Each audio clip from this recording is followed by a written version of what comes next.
ताकू जदि ज्ञानी गणरी गणिबा अज्ञानी गणिबी नाही। प्रकृति वास्तव रे आमे कहबा करे मां ठारू आमे जेउ भाषा शिखु ताहेला मातृभाषा। जदि आमे मातृभाषा को सम्मान न देबा ताले मां को मध्य सम्मान दे परिबा नै। जदि मां को सम्मान देउ ताले मातृभाषा के मध्य आमे सम्मान देबा। किंतु वर्तमान परिप्रेक्षी रे कोन जल्दी सब स्कूल कॉलेज मान करे इंग्रजी रे सब चलुची। प्रकृति आमे कहबा करे ओडिया होची हमर मातृभाषा। ओडिसा आमे ओडिया आम भाषा ओडिया आमे हमर मातृभाषा को महत्व देबा जद्वारा हमर समस्त विषय विकसित हो पारे।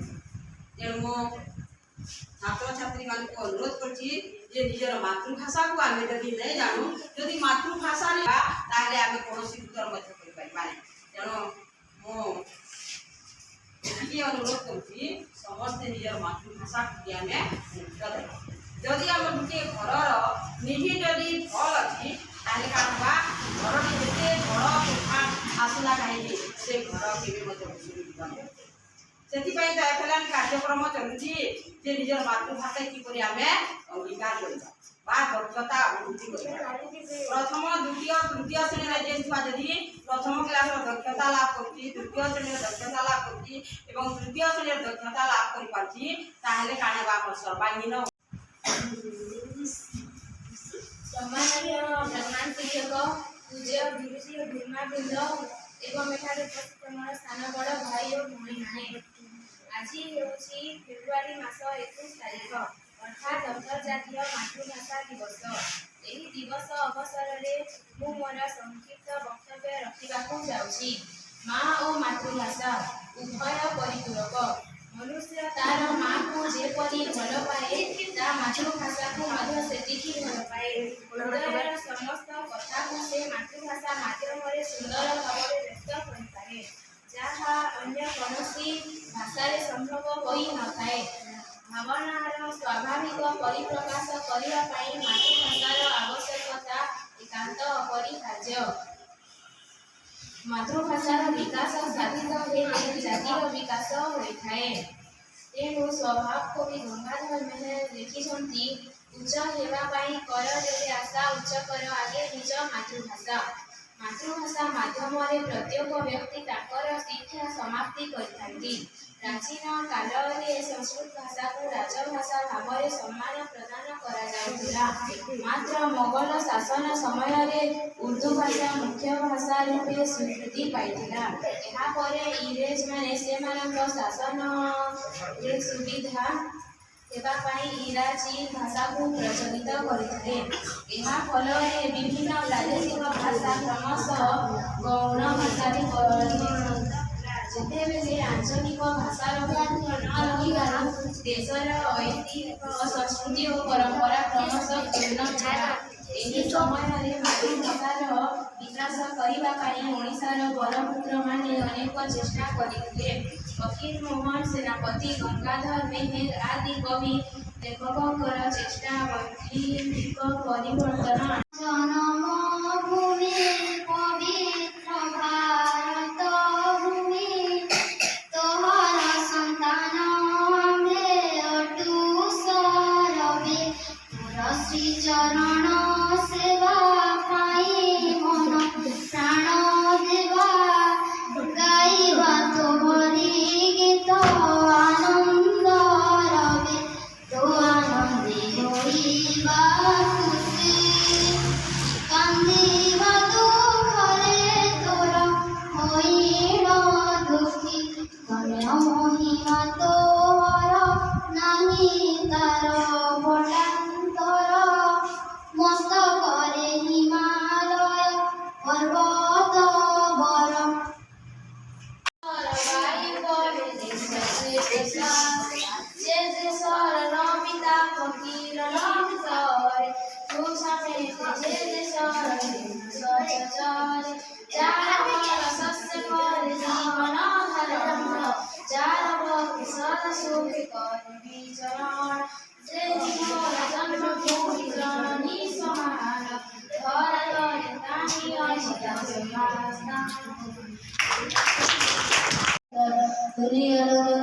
बड़ सब ସଫାସୁତର ଜାତି ଜାତୀୟ ମନ୍ଦାରରେ ହସିରାମ ଭୋଗେ ବିଧିମୂଳ ପରିବେଶ ଛାଳି ଫରଜ ଜନଚାମର ଛିଲଇ ବନ୍ଧ କଡ଼ର ଅବରାଜିତା କରିଥାଏ ବାଡ଼ରେ ପଢ଼ାପଢ଼ି ଚାରିରେ ଭାଇ ବନ୍ଧୁ ମିଳନ ଆନନ୍ଦରେ ଖେଳ ଖେଳୁନି ସଜ ବେଲୁନି ସୁନ୍ଦର ଘରକୁ ଆମେ କଲୁ ନା ତ ଅସଣ ଆନନ୍ଦରେ ଥାଉ ସଦା ମନ ଅଧିକ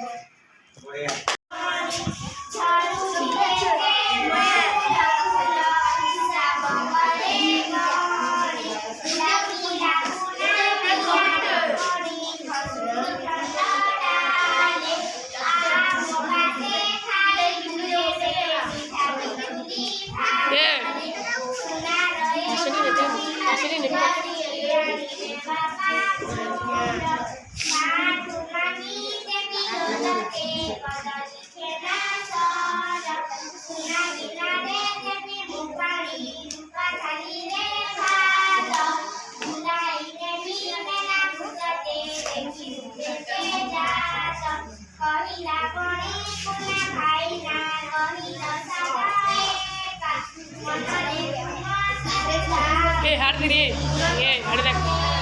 ಹಾಡ್ದೆ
ନିଜ ମାତୃଭାଷା ମହତ ରଖ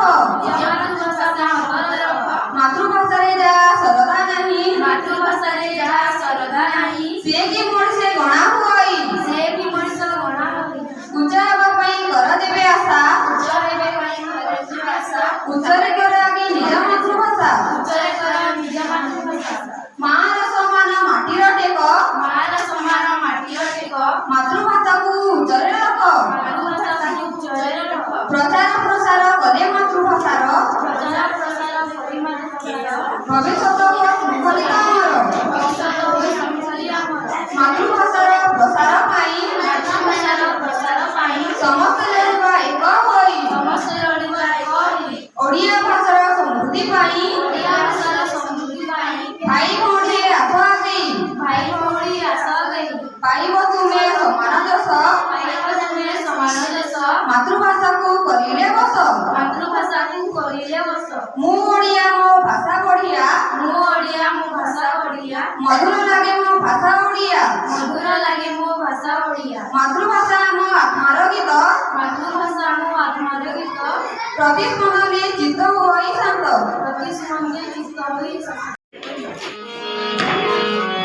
मातृभूमि पितृभूमि धर्म भूमहान रे मातृभूमि पितृभूमि धर्म भूमहान रे हे भारत जन्मभूमि कर्मभूमि मोर रे हे भारत जन्मभूमि कर्मभूमि मोर रे हे भारत जन्मभूमि कर्मभूमि मोर रे हे भारत जन्मभूमि कर्मभूमि मोर रे ए भूमिरु झङ्कृत प्रथम वेद झङ्कार हे भूमिरु झङ्कृत प्रथम वेद झङ्कार ए